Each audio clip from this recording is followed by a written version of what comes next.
My dear friends, we assembled early this morning in the backdrop of a crisis.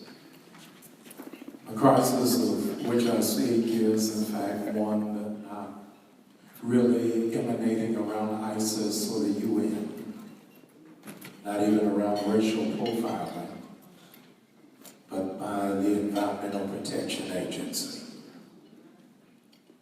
Some 480,000 cars are being recalled because Volkswagen has, in fact, participated in a diesel dupe. They wired their vehicles with a modem that could always gauge when it was being tested. And it was, in fact, able to manipulate the system, because they knew, Brother Pastor, that the emissions test was only taking place when the car was standing still. When the car was standing still, something would kick in to make sure that the toxins were reduced. But when it was allowed in the open, free highway, it began to multiply. As a consequence, clergy leaders, they were able to test well as long as they weren't moving. They really couldn't tell their efficiency until they got in the street. 1 out of 9 cars in America is in fact produced by Volkswagen. And as a consequence, the environment is contaminated because of faulty testing.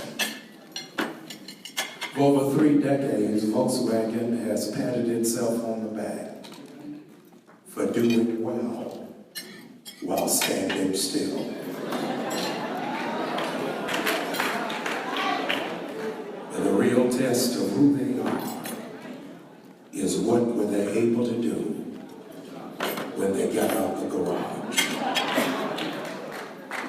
I got up early this morning and found my way to Newark, New Jersey, because it appears that 1 out of 9 churches in Newark are failing the test. Because the toxins that you are releasing are illegal. Because every Sunday you, at the conclusion of service, you declare the doors of the church are open. And you keep waiting for the neighborhood to come in. And when in fact the words are declared, the doors of the church are open, what you don't know is the neighborhood is waiting for you to come out.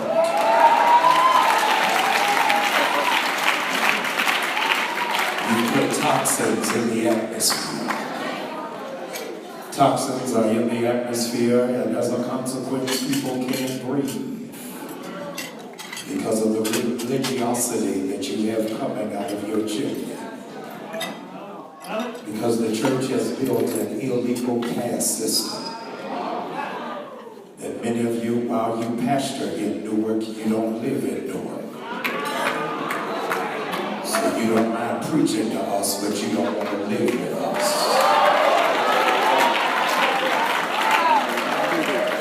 Toxins are in the air because we have, in fact, created a religious, capitalistic society. That we now have connected and connoted favor with that which is material. And so you have favor predicated on the clothes you wear, the car you drive, and how much money is in the bank. But the real reflection of who you are in God is realizing and remembering is your grandmother never had a BMW. She never lived in a gated community and was never able to matriculate through Rutgers, but she understood just a little talk with Jesus.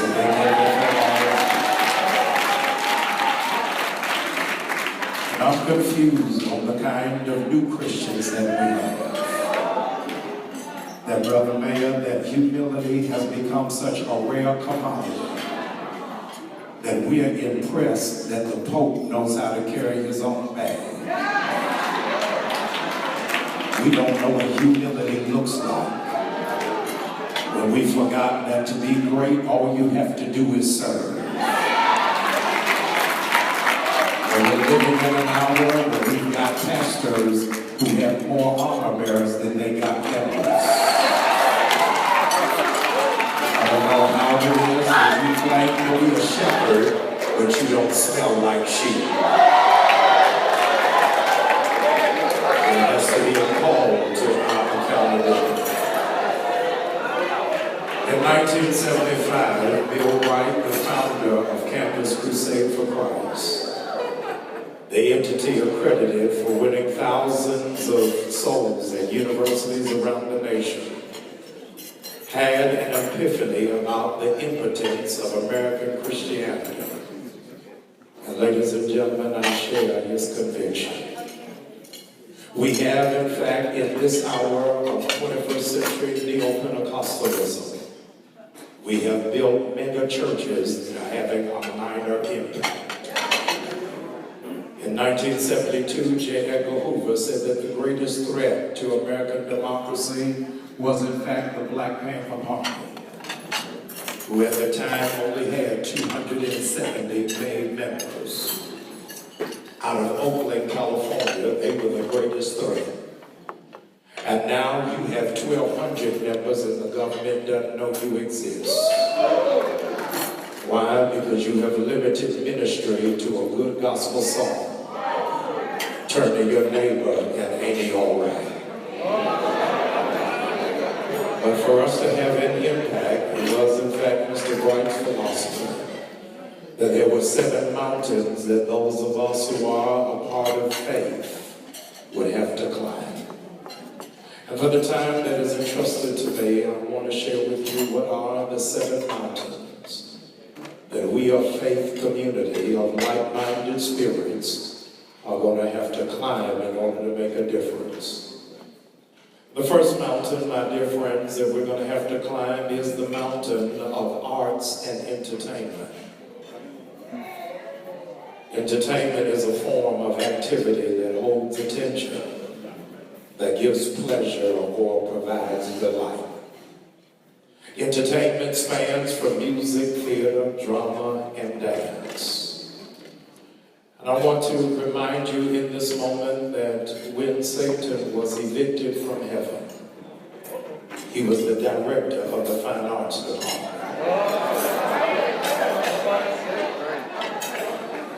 And the present-day faith community has become the audience and the spectacle, and no longer the actors. We watch empire, but we don't know kingdom. We watch power, but we don't have any. We're glued to scandal, and we've become a part of it. Woe unto us when we have become entertainment-driven and not empowerment-driven. I want to give my Muslim brothers and even my Jewish brothers a moment to just time out and just so I can speak to those of the Christian faith. You will never find anywhere in all the 600 channels you have on cable, you'll never find a show called The Imams of Michigan. You'll never find a show called The Rabbis of Brooklyn. But it is only within the Christian faith that we have, in fact, turned our preachers into vaudeville performers. It is about Rolexes and Mercedes and mansions. And we forgot that the real tenor of our faith is if I can help somebody as I pass along, if I can cheer somebody with a word or with a song. To really be connected to God doesn't mean that you have a prosperity gospel. It means you have an empowerment gospel. And maybe we're living in a place where we're not seeing a real impact because we are no longer prophets, we are now profiteers. And so we have to climb the mountain of arts and entertainment. Brother Mayor, I was in Ferguson, Missouri just a year ago when it is that the uprising began to break out. 24 hours after Michael Brown was left 6 hours on a sidewalk like a stray dog. They didn't even put up yellow tape, didn't put chalk around his body. They just left him there. And I'm on West Florissant for 2 miles where there are just throngs of young people between the ages of 17 to 25. No disrespect, they didn't ask for Reverend Jesse Jackson. High accolades and great commendation, but they did not ask for Al Sharpton. They said, Reverend Bryant, can you get Nellie to come? Can you get Cedric the entertainer? This is embarrassingly, men and women of God, this is the first movement of black people in the history post-Reconstruction that a movement was now led by black clergy. It has now been taken the place by Twitter and by entertainers. The second mountain after arts and entertainment, the second mountain is business. In a capitalistic society, the church has been regulated to be a non-profit. And as a consequence, your members have caught that spirit.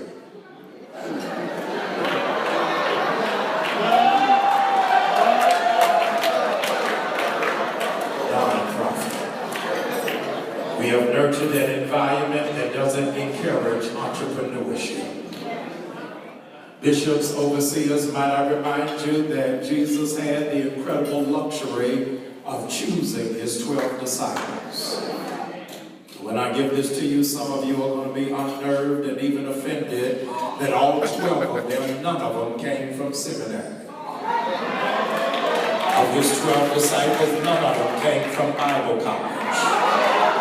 But all 12 of them came from business. He said, if you can't do business, I can't trust you to do ministry. And the problem with the black church, we put people in leadership for perfect attendance, not for business acumen. So just because you can pray don't mean you should have a checkbook. We got to do something to raise people up for a mind to do business. Woe unto us if we only talk about finances when it's time to tithe. The reason why many of us, in fact, are failing at tithing is because tithing is connected to budget. You can't ask people for 10% and they don't know where the 90 is. And we have taught our members how to be consumers without being producers. The third mountain is the mountain of education. Because Malcolm X that said we are the only oppressed people who allow our children to be educated by our oppressor. They've taken prayer out of school.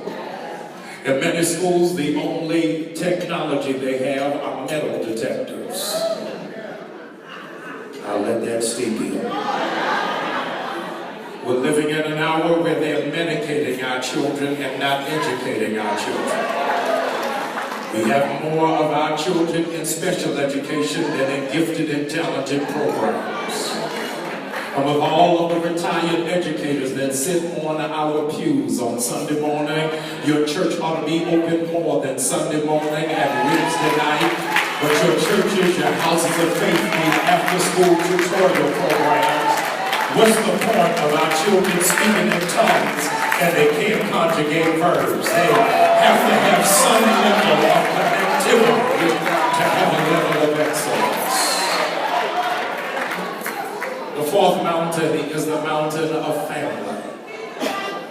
We've allowed the Supreme Court to now become our moral compass, whereby we have legalized the unbiblical. While it is that we've come to an hour, and I want to say to our mayor, I'm appreciative for the invitation, but I did not come to be politically correct. I came to be biblically correct. And woe to the prophets and the men and women of God who sit silently by and watch scandal and cheer for the side chick. Something is wrong when we say nothing, when 50% of our children are born out of wedlock and have no relationship to their father. Something is out of order when a girl in your church gets pregnant, you take her off the choir, but the baby daddy's still playing the drums. Something is out of order with the family that's broken down.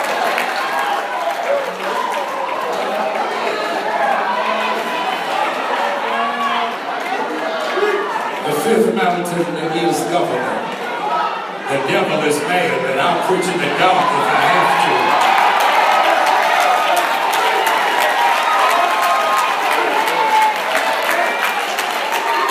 The fifth mountain is government. And I want to ask us, as in fact those who claim to be of Christ-like conviction, what is our platform? We have to get to the place where we are no longer stooped over as beggars, but you stand erect as those who in fact lend direction and leadership in our community. If you're not asking now, you will be begging later. And I don't mean, ladies and gentlemen, just for local election, but even for this presidential cycle. What are we requiring as people of faith?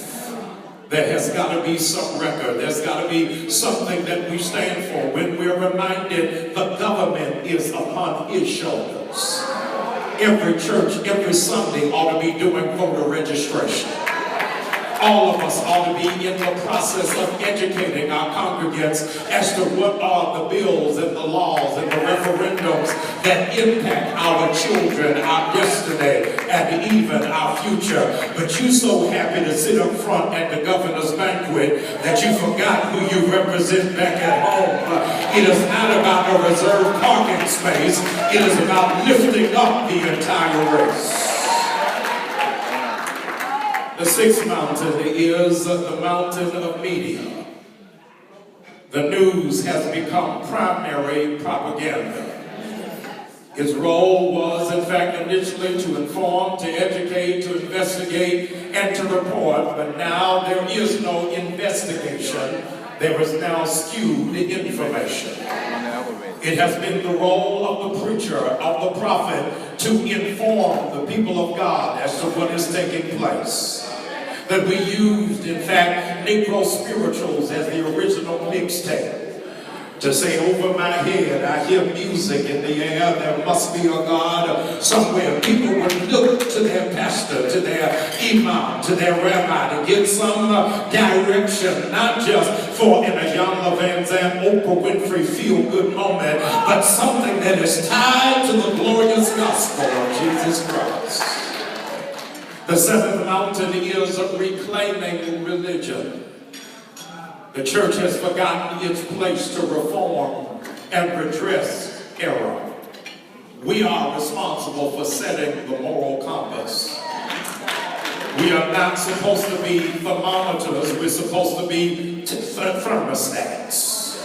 What is the difference, ladies and gentlemen? When I was a student at Morehouse College, ladies and gentlemen, all I had was a Nissan Sentra. I had a Nissan Sentra on chilly days like this day. I had to turn it all the way over to the red button. When I turned it over to the red button, I had to wait for the weather and the atmosphere to change. I put it on heat, but cold air would come in first. And I had to brace myself and wait for the shift. Brother May, I don't drive a Sentra anymore, but the car that I do have, the Lord allows and affords me the opportunity to punch in the temperature I want to feel. But not only that, but because I'm in the driver's seat, I can dictate the temperature of the person who's sitting next to me. And because God has upgraded me, not just for the person sitting next to me, but the person sitting behind me. When you are authentically anointed by God, you ain't waiting for other people to tell you how to feel. But you're able to say, I woke up this morning with my mind stayed on Jesus. Some of y'all can't shout because you're in a hotel, but there are others of us that say, when I think of the goodness of Jesus and all he's done for me, Jeremiah said it feels like fire. Shut up!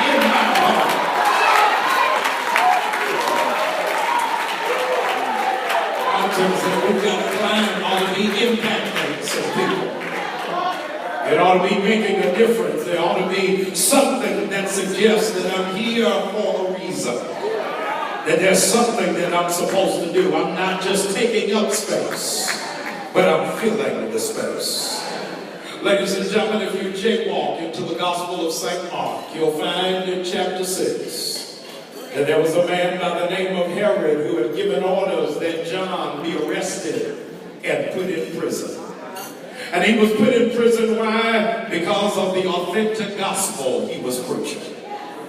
I wonder how many of you will be arrested or even have a warrant for your arrest for the cotton candy gospel you've been preaching on Sunday. The real raw gospel is supposed to offend. If everybody likes you, you ain't really preaching. If all you're doing is turn to your neighbor, give somebody a high five, sit down somewhere. But if you can speak truth to power, that's the kind of gospel that people are looking for. They wanted to kill him because of the gospel that he was preaching. But here it is, they knew they couldn't get him because the people would protect him. Ladies and gentlemen, you're living in an age where people no longer have any reverence for what you've been downloaded.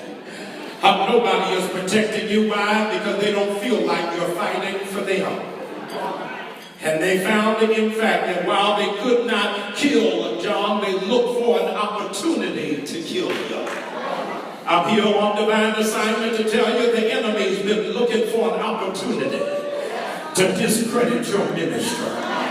He's put undercover covert agents to try to split your vision. He's put naysayers to try to make you think that it cannot happen. He put seeds of discord in your mind telling you you can't afford it. But there's a small group in here that made up in your mind, I may not have the biggest church, I may not have all the money, but can I tell you what I got? If God be for me, who can be against? It little becomes much when you place it in the master's hand. And many of you are not making an impact. Why? Because you don't feel like you're under attack. But you really don't know how valuable you are until you go through something. You really don't know if you're called until you have to deal with some difficult moments. You really don't know if God is alive until you got some people that been trying to shut you down. But there's some people in the room that said, Pastor, looking back over my life, I had some good days and I had some bad days. But my good days, they outweigh my bad days. And that's why I can't complain. How is it? 21st century, with all of the technological advancements we've made, with New Age Scientology afoot, with people believing that they are their own gods. How do you keep serving Him? When in fact it is recorded that the third highest stressful job is being a pastor. Y'all ain't talking back to me. And let alone pastoring Negroes. That's a whole other commodity altogether. You deserve a Nobel Peace Prize just because you didn't have a nervous breakdown. Just because you didn't kill two people. Just because you've been able to love those who despitefully use you. How are you still serving God? How are you still climbing a mountain? It'd be so much easier for you to do suburban ministry. Y'all ain't talking back to me. It'd be so much easier if you had an affluent group, but you got folk that don't even know take your hat off in church. You got a group that got a cup of Coca-Cola in their purse. You got a group that's texting while you preaching. How are you still climbing that mountain? How many years ago, when I was a student at Duke University, studying in divinity and theology, I had a young man who was sitting next to me, living in the dorm room next to mine, named Michael, who was at Duke University the same time as me, doing a PhD in philosophy. He said, Jamal, with the intellectual prowess that you a gift with, why would you waste your time studying religion? I said, Jamal, don't you realize that Karl Marx was right, that religion is nothing more than the opiate for oppressed people? I said, Jamal, God, you gotta know, ain't real. So why would you spend 3 years of your life studying a God who is the figment of your spiritual imagination? I said to him, Michael, listen, God's got to be real. I'm a third generation preacher. If he's not real, I'd have to reevaluate my whole life. He said, Jamal, I want to ask you 3 questions. And if in fact you're not able to answer those 3 questions, will you reevaluate your major? I said, Michael, if you ask me 3 questions and I can't answer them about God, then I promise you I'll reevaluate my whole faith journey. He said, Jamal, if you think God is real, I want to ask you the first question. The first question is, can you put him in your hand? I said, no, I can't. I can't put God in my hand.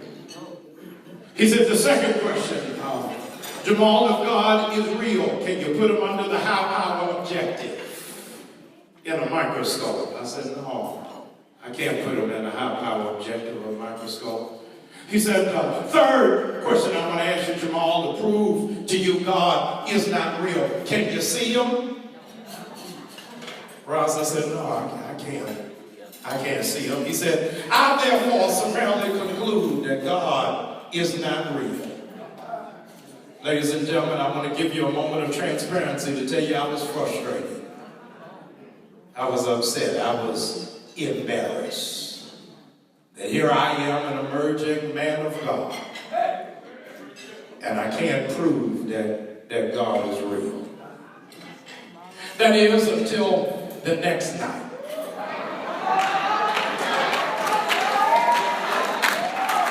The next night, Mother, I heard a scream next door. And I ran next door because that was Michael's room, and I heard him screaming. And I stopped banging on this door. Mike, are you all right? He said, Jamal, I'm all right. Get your keys. I said, I got my keys. What you need them for? He said, I need you to drive me to the emergency room. I said, tell me what's wrong with you. He said, don't worry about it. Just get your keys. I need you to take me to the emergency room. I said, you may not have to go to the emergency room. You just may need to come to my room.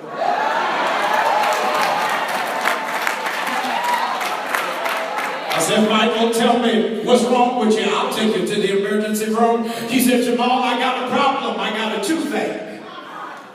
I said, oh, you got a toothache. Let me ask you a question. Number 1, can you put it in your hand? He said, no, I can't put it in my hand. I said, question number 2, can you see it? He said, no, I can't see it. I said, question number 3, can you put it under the microscope? He said, no, I can't put it under the microscope. I said, well, how do you know you got a toothache? He said, I can